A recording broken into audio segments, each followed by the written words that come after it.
So we are going to look at the introduction to computers part 2.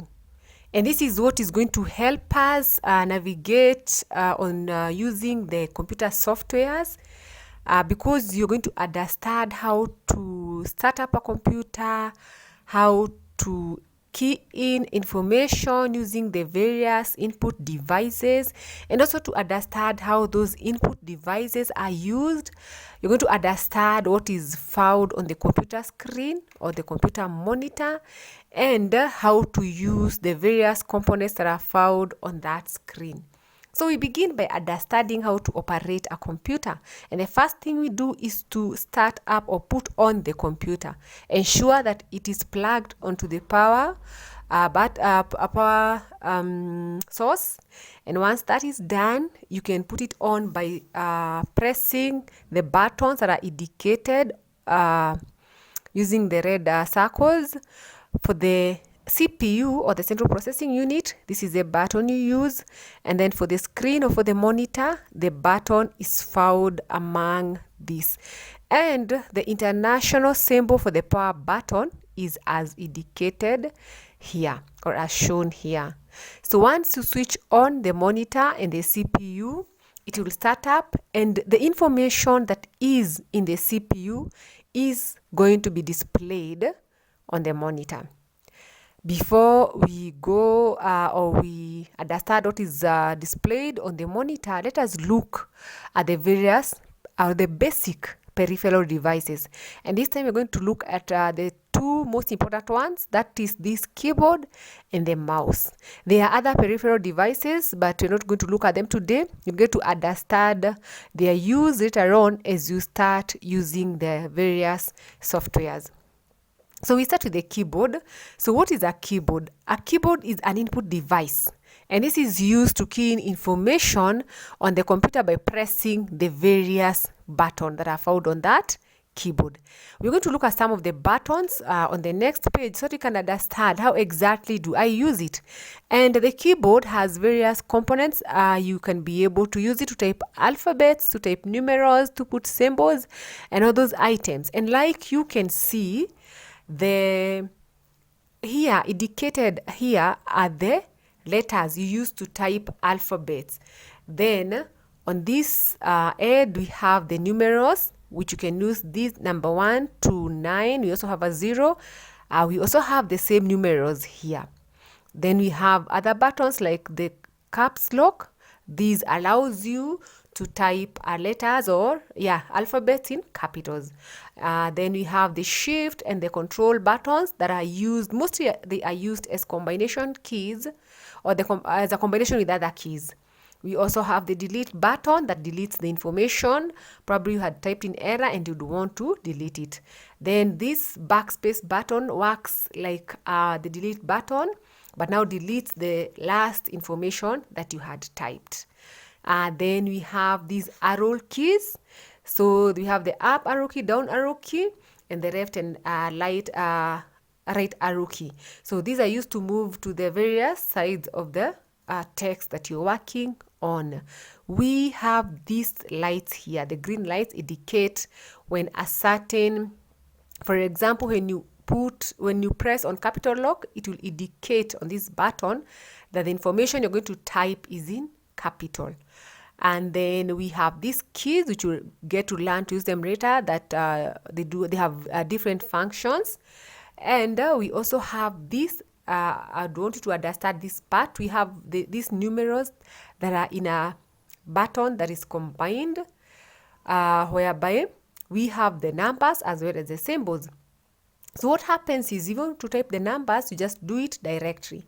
But when you want to type the symbols, you have to press the shift key together with that particular button. For example, if you hold the shift key and this button that has 2, you'll be able to type the at symbol. So I think basically that is what we can understand about the keyboard. You'll get to understand more as you continue using it. So once we are done with the keyboard, we are going to look at the mouse. So the mouse is a handheld input device that controls the cursor. It moves the cursor, points at items, opens, selects, and drags a lot more. So a cursor is what I'm using to indicate. That arrow I'm using to indicate, and it can be in different formats. We have a straight line that normally appears after the text that you have typed. But basically what you're using now, what you can see there, the small arrow is a cursor. So this cursor, it's used to point at items like what I'm doing. You can click on an item to open or a file to open. You can drag items and a lot more. And this will get to understand when we start using the softwares. Then you have, other than now the mouse and the keyboard, there are other peripheral devices that you're going to be using later. And these peripheral devices are those devices that are used together with the computer. They're actually the hardware devices that are used together with the computer. One, we have the printer, we have the speakers, we have the hard disk, we have the USB drive, we have the scanners, we have the web cameras, and so much more. So what we go ahead and look now at the components of the mouse. This is what we are mentioning as a mouse. It has the right button, the left button, then you have the scroll wheel, and it's that easy and actually very easy to use. So we go ahead now and get to understand how a monitor or a screen works. And a monitor is a hardware that displays the video and graphics information generated by the computer that it's connected into. So this desktop, this is actually the desktop. So once you put the computer on, this is what is going to be shown. And this desktop, like what you have, has 5 different icons. And these icons vary in different computers, but there are those icons that are found in all computers. For example, the computer icon, you'll find there is the recycle bin, we have the devices and printers, we have sometimes you may have documents, and also we may have some browsers. Like in our case, we have the Google browser, and we also have the Internet Explorer. That's a Google Chrome. So depending on the type of Windows that one is using, the displays will be different. For example, this is a basic display that we have, but as we go ahead, you're going to find that there are other different displays. So here we have the same display, but now we are showing our start menu. And how you get that start menu is by clicking on the Windows or the start button. We call it the Windows button, and Windows symbol is this that is indicated here with this orange, green, blue, yellow color. So when you click on the start menu, you're going to be able to view other things that are in the computer that were not shown on the desktop. Other than that, we have this taskbar, and this taskbar here is actually has icons that allows you to access a certain software easily without necessarily going to the start menu or going to details of the computer. So for example, this is a browser. We have different softwares. We have the Word symbol or the Word shortcut. We have the Excel, we have PowerPoint, we have all those. So for you to be able to access it, it will be easier to access it from here other than going direct or looking for it under the programs, because other than this, on the shortcut buttons, you find them under the programs. So that is a taskbar that can be used to store those shortcuts of the various softwares. Next, I wanted to show you this different screen. This is of the latest Windows, and that is where you find even the start button is a bit different. But basically, you'll find that some of the icons that we've seen here are also found on the other screen that we had seen previously. Like we have the recycle bin. We also have the start button as usual. We have the Internet Explorer. We have the folders and so much more. Sorry. So as you continue using it, you'll get to understand these items more. Notice that this one is showing the time and date. Actually, all computers do that. So it's actually supposed to show the time and the date depending on the settings you've put. And also it's showing the it is showing the internet button. So like I said, we have different applications. That is why I said we have Windows 7, we have Windows 10, and so on and so on. And that is why you realize that the screens may be a bit different. But there are some but the items that will be similar on all those screens. So we have, as we go ahead, you're going to look at a few other things. And we're going to look at some definitions. Let us start with an icon. When you were looking at the screen, I mentioned an icon, and you want to understand what an icon is. And an icon is a small graphical representation of a program, a feature, or a file. So when you click or double click on this icon, the associated file or program opens up. And like I said, probably what you can do is go back slightly and look at the icon, and these are the icons. So when you open this icon of the computer, you get to see more information regarding the computer or the information stored in the computer. Then sometimes you have other icons like the folders, you have the documents, we have actually specific folders that you save on the desktop or on this screen, and once you click or double click on them, you're able to open and view the information that is in that particular icon or is in that folder or file. Next, we want to understand what a desktop is. And like I said, this is what you call the desktop. This is the desktop, even this is the desktop, and this is the desktop. And the reason why it's called that for the normal computer is because it is placed on a desk. But still, on other computers like the laptops, you can call it a display area. So the desktop is a computer display area that represents the kinds of objects one might find on top of a physical desk. I think that is the easiest way to explain it. This includes document and so much more. Then moving ahead, we have the taskbar. Like I mentioned earlier, the taskbar that you're able to put the shortcuts is an element of an operating system located at the bottom of the screen and helps you locate and launch programs through a start menu. So like I mentioned, we go back.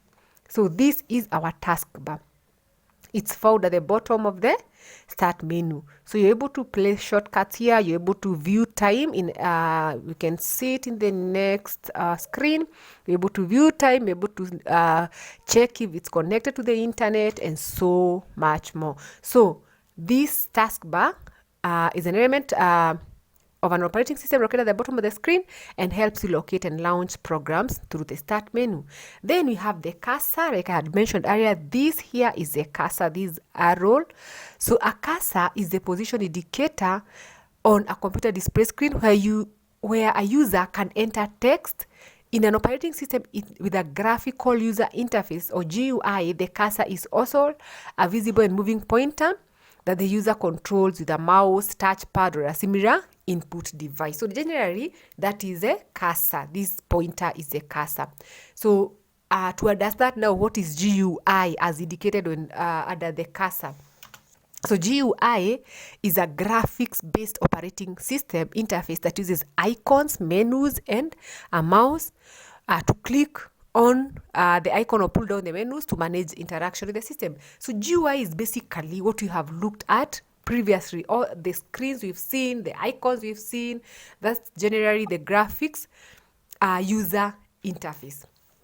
So let's go ahead and also continue looking at what Windows is. And Windows is an operating system designed by Microsoft which allows you to use a computer. It makes it possible to complete all types of everyday tasks on your computer, e.g.